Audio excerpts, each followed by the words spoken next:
Assalamualaikum warahmatullahi wabarakatuh.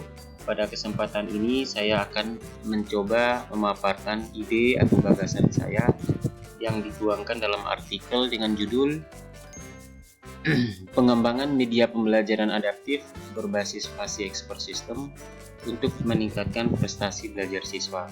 Juga nanti akan dibahas pengaruhnya terhadap faktor kognitif dan afektif. Di sini saya menggunakan salah satu bagian dari artificial intelligence, yaitu Fasi Expert System. Karena proses pembelajaran secara online yang dilakukan oleh setiap peserta didik mengandung informasi dan situasi yang ambigu, tidak menentu ataupun tidak pasti. Jadi, oleh karena itu, logika Fasi atau metode Fasi ini sangat cocok sebagai solusi untuk memodelkan karakter dari learner atau karakter dari peserta didik. Dapat kita tahu bahwa setiap peserta didik masing-masing mempunyai karakter belajar. Oke, kita langsung di bagian pembahasan. Di sini pengantarnya adalah kecerdasan buatan dalam pembelajaran adaptif. Kemudian juga ada sistem pembelajaran adaptif berbasis sistem pakar dengan faktor afektif dan kognitif. Oke, kita langsung di bagian voucher sistemnya atau diagram sistem yang nantinya akan dikembangkan atau yang diusulkan. Antarmuka sistem pembelajaran adaptif. Dalam sistem ini nanti terdapat 4 modul. Di sini ada modul pembelajaran, modul pengujian, modul pencatatan status belajar, dan juga modul sistem pakar. Nah, keempat modul ini nanti akan memiliki fungsi dan kegunaan masing-masing. Kita mulai dari modul yang pertama, yaitu modul pembelajaran. Untuk modul pembelajaran ini nanti memungkinkan siswa untuk belajar dengan menonton video yang diakses dari database materi pembelajaran multimedia. Jadi cara belajarnya nanti yaitu dengan mengakses video pembelajaran yang diambil dari database materi pembelajaran multimedia.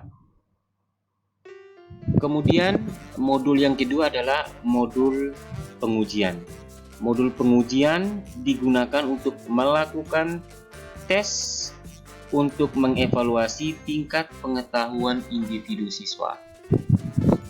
Di modul pengujian ini nanti akan dilakukan tes untuk mengevaluasi tingkat pengetahuan individu siswa.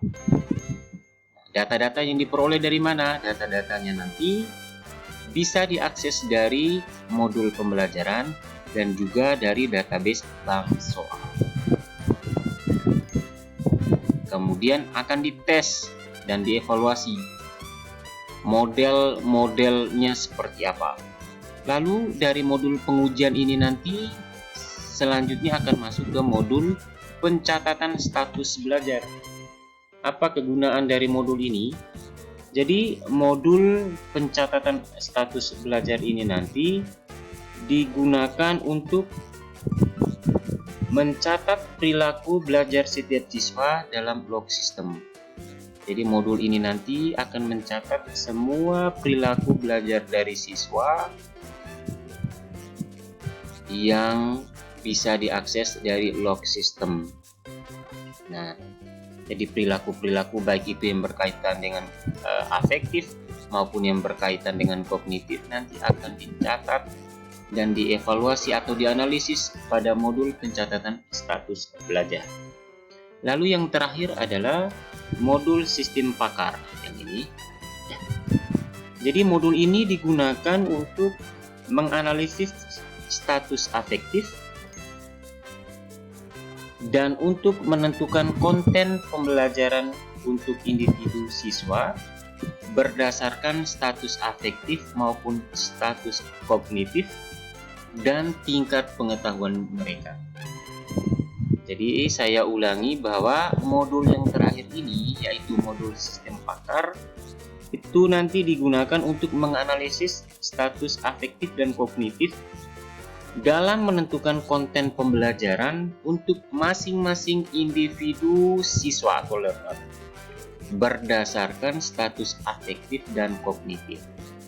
Jadi konten yang akan dihasilkan di sini nanti disesuaikan dengan perilaku belajar dari learner, disesuaikan dari tingkat pengetahuan mereka yang sebelumnya dicatat pada modul pencatatan status belajar.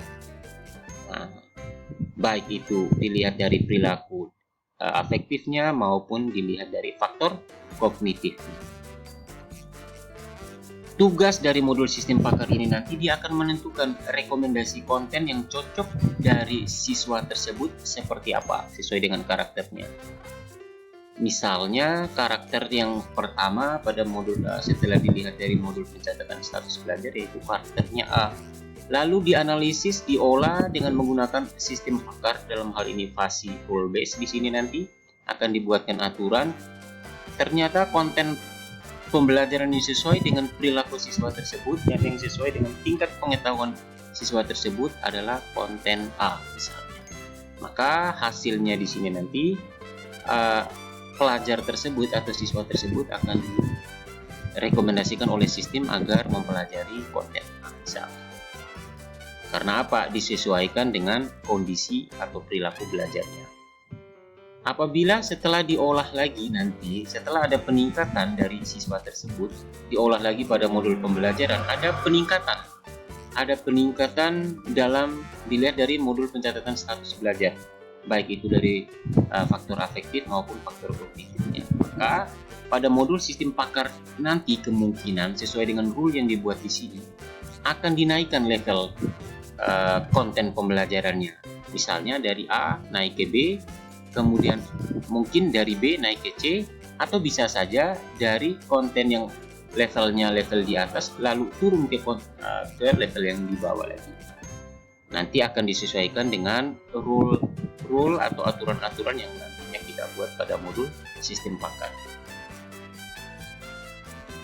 Untuk modul sistem pakar, jadi setiap materi pembelajaran di sini ada 3 versi nanti, seperti yang saya jelaskan sebelumnya.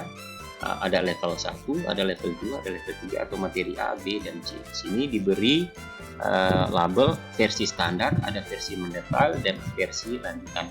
Yang tentunya nanti disesuaikan dengan perilaku ataupun tingkat pengetahuan dari learner atau siswa.